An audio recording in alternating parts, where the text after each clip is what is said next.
साथ मैं रचना बंसल। रूस यूक्रेन के बीच में जो चल रही जंग है उसे 2.5 साल से ज्यादा हो गया है, 2.5 साल पूरे हो गए। ऐसे में जब तब कब आखिर कब ये जंग रुकेगी, कब ये युद्ध के हालात थमेंगे, ये कोई नहीं जानता। लेकिन पिछले 2 से 3 महीने में जो तेजी या जो डेवलपमेंट अभी सामने आ रहे हैं उसमें रह रहकर सवाल ये उठने लगा है कि क्या प्रधानमंत्री मोदी ये जंग रुकवा देंगे, क्या भारत की भूमिका यहाँ अहम होने वाली है। ये कयास लग ही रहे हैं। इन सबके बीच एक बड़ा अपडेट भी जान लीजिए। महाजंग को लेकर पुतिन का सबसे बड़ा बयान सामने आया है। पुतिन कह रहे हैं कि हम यूक्रेन से बातचीत के लिए तैयार हैं। ऐसे में खबर ये है कि भारत, चीन, ब्राजील मध्यस्थता कर सकते हैं इन युद्ध के हालातों के बीच में। जेलेंस्की के बाद पुतिन ने भारत का साथ मांगा है। शांति वार्ता को लेकर पुतिन ने कर दिया है बड़ा ऐलान। हालांकि ये जो शांति वार्ता है इसको लेकर जानकारी ये भी है कि सशर्त ये बातें रखी गई हैं, यानी कि रूस यूक्रेन के बीच में ये जो युद्ध की स्थिति है इन सब के साथ ही पुतिन ये कह रहे हैं बातचीत के लिए तैयार हैं, लेकिन वहां भी अपनी शर्तें रख दी गई हैं।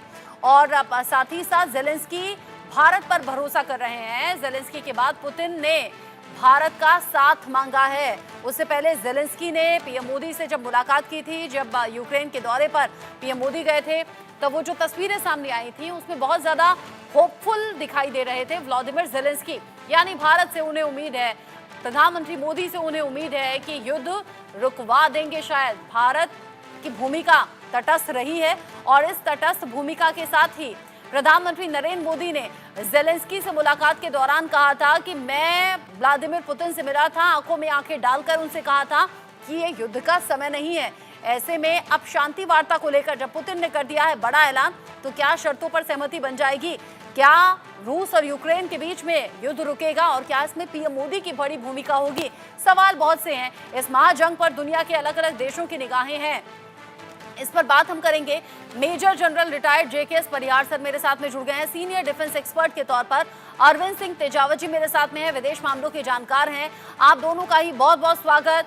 सबसे पहले मैं आपका रुख कर रही हूँ परिहार सर, जो हालात अभी के बने हुए हैं और जो हम देख रहे हैं, जुलाई के महीने से जो मुलाकातों का सिलसिला शुरू हुआ, इनफैक्ट इटली की समिट को मैं जोड़ लेती हूँ जहां पर व्लादिमीर जेलेंस्की और पीएम मिलते हैं, फिर उसके बाद में पीएम मोदी और पुतिन मिलते हैं, फिर यूक्रेन के दौरे पर प्रधानमंत्री नरेंद्र मोदी का जाना। ये जो मुलाकातें, ये जो कड़ी एक के बाद एक जुड़ी है, अब चर्चा बहुत तेजी से पब्लिक डोमेन में है, दुनिया के अलग अलग देशों में है कि युद्ध रुकवा सकते हैं। तो प्रधानमंत्री मोदी पॉसिबिलिटी क्या है और क्या क्या सिनेरियो आपको इसमें नजर आ रहे हैं?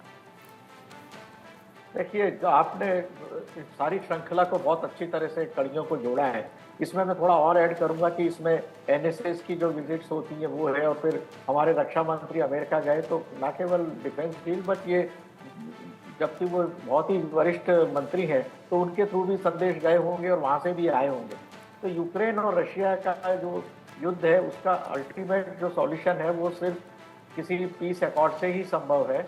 मिलिट्री से कोई भी, जैसा हमारे प्रधानमंत्री ने भी बोला है कि युद्ध से किसी भी सीमा समस्या का या कोई भी समस्या का हल वर्तमान उसमें संभव कतई नहीं है।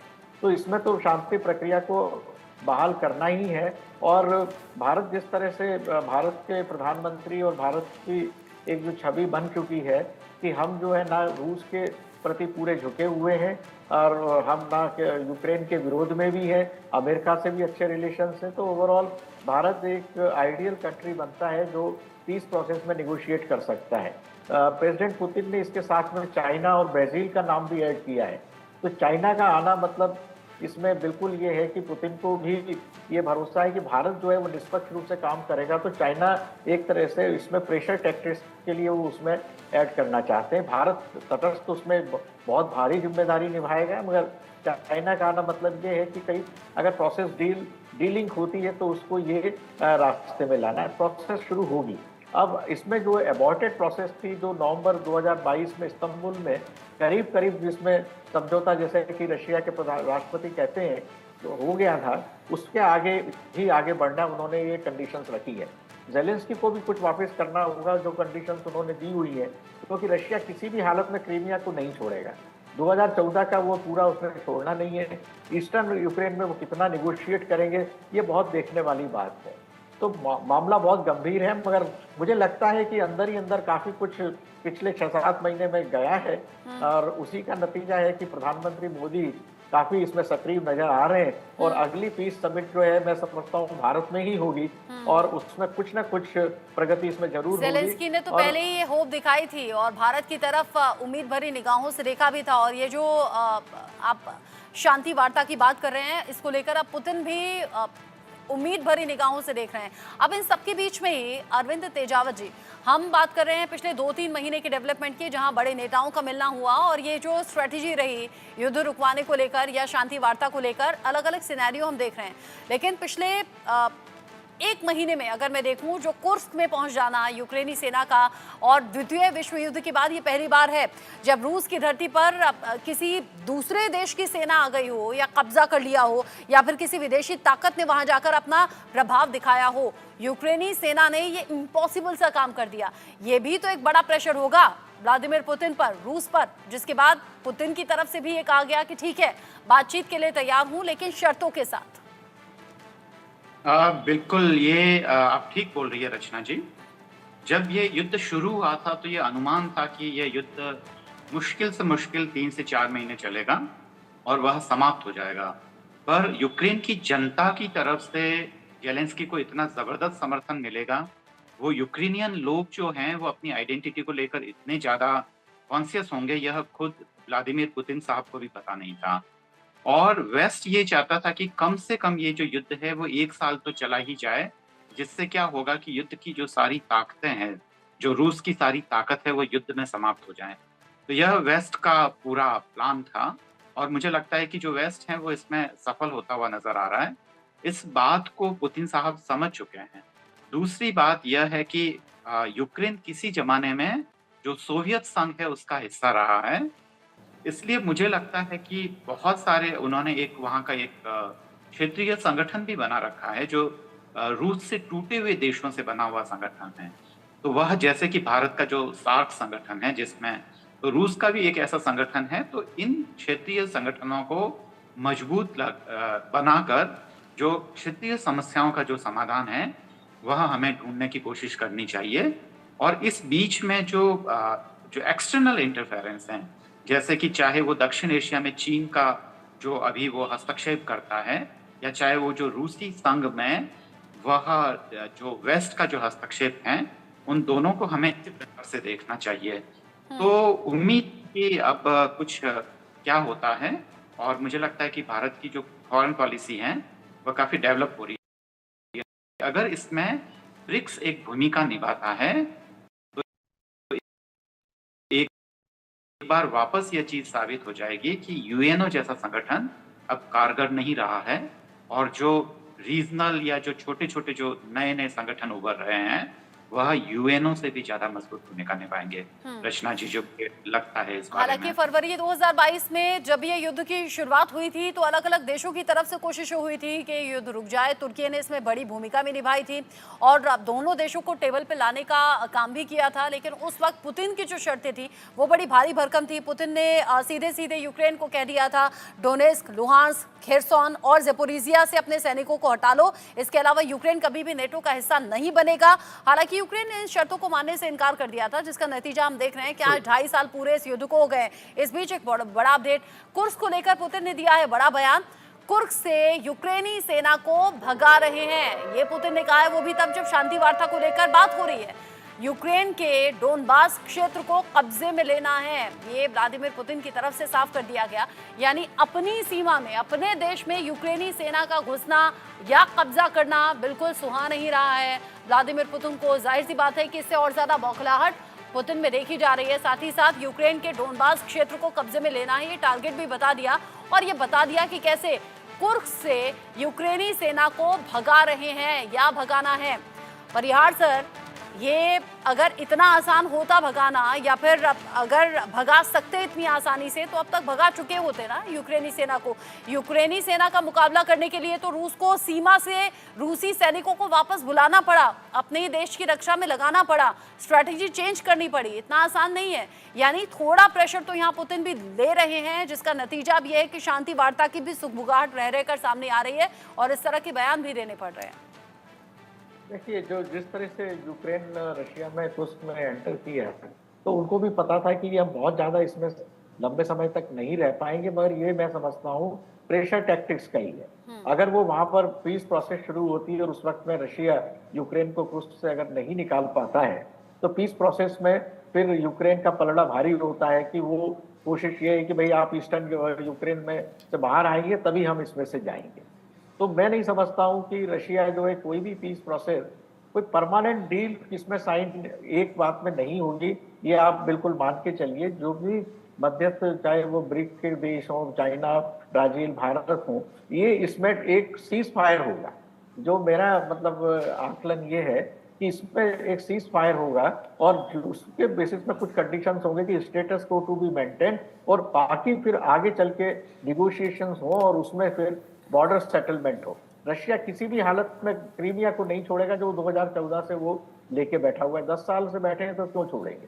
कुछ उनके जो ईस्टर्न यूक्रेन में वो निगोशिएट करके जरूर बाहर बाद में आएंगे और उसके बदले में ये क्रूस से ये यूक्रेन उधर जाएंगे। ये फेज 2 में होगा। पहला मुझे लगता है कि सीज फायर इसी बात पे होगा कि इंटरिम सीज फायर है, ताकि आगे के भविष्य के लिए जो है वो वार्ताओं के लिए उसमें खुलता है। क्योंकि जो टर्म्स एंड कंडीशन यूक्रेन ने रखी हैं वो रशिया को मानना बिल्कुल संभव नहीं है, इस्तांबुल पैक्ट के वो जो चाह, और रशिया ने जो टर्म्स एंड कंडीशंस रखी है उसको किसी भी हालत में यूक्रेन उसको नहीं ले सकता है। अल्टीमेटली यूक्रेन जो है, जो अमेरिका का प्रपोजल था कि बफर जोन में कन्वर्ट करें, और वो डायरेक्टली बफर जोन दिखेगा पर इनडायरेक्टली वो नाटो के सपोर्ट में ही उसमें रहेगा, वही उसका कुछ निकलेगा। बॉर्डर किसी भी हालत में मैं नहीं समझता हूँ कि यूक्रेन की वो होगी जो 2014 के पहले की थी, और इसी बात को लेके ये पीस प्रोसेस लंबी चलेगी। इंटरिम पीस फायर मुझे नजर आ रहा है, इसके आगे कोई ज्यादा गुंजाइश मुझे दिखती नहीं। यानी आप कह रहे हैं कि होते होते हो सकता है कि युद्ध शांति की तरफ जाए, वो भी इंटरिम सीज फायर के तौर पर आप इसे देख रहे हैं, यानी कि बातचीत के दौर चलेंगे। ऐसा नहीं है कि एक बार टेबल पर बैठे एक बार में ही बात बन गई, वो बातचीत होते होते हो सकता है कि युद्ध शांति की तरफ में जाए। अच्छा, पुतिन ने जब ये परिहार सर कहा है कि बातचीत के लिए मैं तैयार हूं, यानी कि युद्ध से कहीं ना कहीं उकता क्या रूस भी गया है? अगर पुतिन ये कह रहे हैं और भरोसा दिखा रहे हैं, वो कह रहे हैं भारत, चीन या ब्राजील मध्यस्थता कर सकता है, मैं बातचीत के लिए तैयार हूं, लेकिन यूक्रेन को भी कुछ चीजें माननी होंगी। देखिए, जब युद्ध लंबा चलता है तो यूक्रेन तो लड़ाई लड़ नहीं रहा है। यूक्रेन के फोर्सेस आगे खड़े हैं, जेलेंस्की आगे खड़े हैं, उनके पीछे अमेरिका और नाटो का इतना फंडिंग है और उनके जितने वेपन्स उनको मिल रहे हैं, तो जितना युद्ध लंबा चलेगा, ये जो सप्लाई लाइन जो अमेरिका और नाटो ने बनाई है वो स्ट्रांग होती जाएगी। तो रशिया भी इस बात को जानता है कि फिर उसको लंबे समय तक सस्टेन करना इसके अगेंस्ट में, बिकॉज उनका पाइपलाइन तो चलता जाएगा। रशिया को सपोर्ट कहाँ से मिलेगा? रशिया को चाइना और ईरान बहुत ज्यादा हथियार इसमें दे नहीं सकता है। रशिया के खुद के प्रोडक्शन जो है वो काफी ज्यादा परेशानी में पड़ रहे हैं, क्योंकि स्पेयर पार्ट्स उनको मिल नहीं पा रहे हैं। तो रशिया को इसमें लड़ने के लिए भी मुश्किल होगी, और उसकी फाइनेंशियल आपके रिसोर्सेज अननेसेसरीली जो है इस युद्ध में जो है लग रहे हैं, तो बाकी चीजों में जहां आप उसको आगे यूज कर सकते थे वो भी नहीं कर पा रहे हैं। तो लंबा युद्ध अगर चलता है तो उसमें रूस का नुकसान है, और यही अमेरिका चाहता है कि लंबा चले। अब चूंकि आपने रूस के नुकसान का जिक्र कर दिया, तो रूस का नुकसान ऐसे देखने में लगता है कि यूक्रेन में बड़ी तबाही हुई है और रूस को उस तरीके से नुकसान नहीं हुआ है, लेकिन रूस को भी अच्छा खासा नुकसान हुआ है। अच्छा, 24 फरवरी 2022 को इस युद्ध की शुरुआत हुई थी। अब तक यूक्रेन के 10,000 आम नागरिकों की जान जा चुकी है, 18,500 लोग ऐसे हैं जो कि जख्मी हुए हैं, और यूक्रेन ये दावा करता है कि रूस के 3,92,000 सैनिक वो गंवा चुका है। इस बीच अमेरिका ने रूस की 500 रूसी कंपनियों पर प्रतिबंध भी लगा दिया है, यानी कि अलग अलग तरीके से जो सैन्य सामान है, सैनिक हैं, इन सब का तो नुकसान है ही, लेकिन अगर रूसी 500 कंपनियों पर अमेरिका प्रतिबंध लगा देगा तो वो अलग तरीके से कमजोर करने की कोशिश रूस को है, या अलग तरीके से प्रेशर बनाने की कोशिश है? अरविंद जी, बिल्कुल ठीक लगता है, पर मुझे लगता है कि रूस एक ऑल्टरनेटिव जो इकोनॉमिक मॉडल की तरफ काम कर रहा है, वहाँ के जो अर्थशास्त्री है, और वो ये चाहते हैं कि दुनिया का जो बिजनेस है वो डॉलर में ना हो। भारत और रूस का जो आपसी बिजनेस हो रहा है वो अभी डॉलर को अवॉइड कर रहे हैं, ईरान उसको अवॉइड कर रहा है, चाइना अवॉइड कर रहा है। तो एक तरीके से ये जो आगे आने वाले डिकेड्स में क्या होगा उसका एक संकेत तो है ही, पर अगर हम इस पूरे यूक्रेन और रूस की लड़ाई का अगर हम विश्लेषण करें तो ऐसा लगता है कि रूस ने कुछ भी हासिल नहीं किया है। जो आम तौर पे जो उम्मीद कर रहे थे कि ये हद से ज्यादा 1 साल तक ये खींच जाएगा, पर 1 साल तक खींचने में भी रूस को बड़ी कीमत देनी हो रही थी। उम्मीद ये थी कि क्योंकि रूस के मुँह खून लग चुका था और उन्होंने पहले वो जो यूक्रेन का एक हिस्सा कब्जा किया और उसके बाद में फिर उन्हें लगा कि वह पूरा जो अपनी पहुँच है वह ब्लैक सी तक बना ले। तो यह सारी चीज़ें हैं। मुझे लगता है कि अभी जो आगे का जो ये सोच रहे हैं वो ये है कि इस्तांबुल में जो उनकी हुई थी चर्चा, तो उसी के आधार पर जो इस्तांबुल की जो इनकी मीटिंग रही थी, उसी की जो शर्तें हैं और उसी पे ये लोग आगे बढ़ने की कोशिश करेंगे और ये दोनों ही तरफ से जो बड़ी-बड़ी चीज़ें और शर्तें आ रही है, वो मुझे लगता है कि एक उनकी स्ट्रैटेजी का हिस्सा है और बिल्कुल परिहार साहब ठीक कह रहे हैं क्योंकि अगर वह यूक्रेन क्रीमिया में अगर जमा रहता है, तो यह रूस के लिए काफ़ी वो प्रेशर वाला होगा क्योंकि जो जहाँ है, वहीं पे अगर यथास्थिति बनाई जाती है, तो यह वाक़ई रूस के लिए ठीक क्योंकि नहीं होगा। और यूक्रेन अगर ने मान ये लीजिए स्ट्रैटेजी अपनाई जिस तरीके से रूस ने यूक्रेन के इलाकों में जाकर हमला किया, कब्जा किया और फिर वहां से यूक्रेन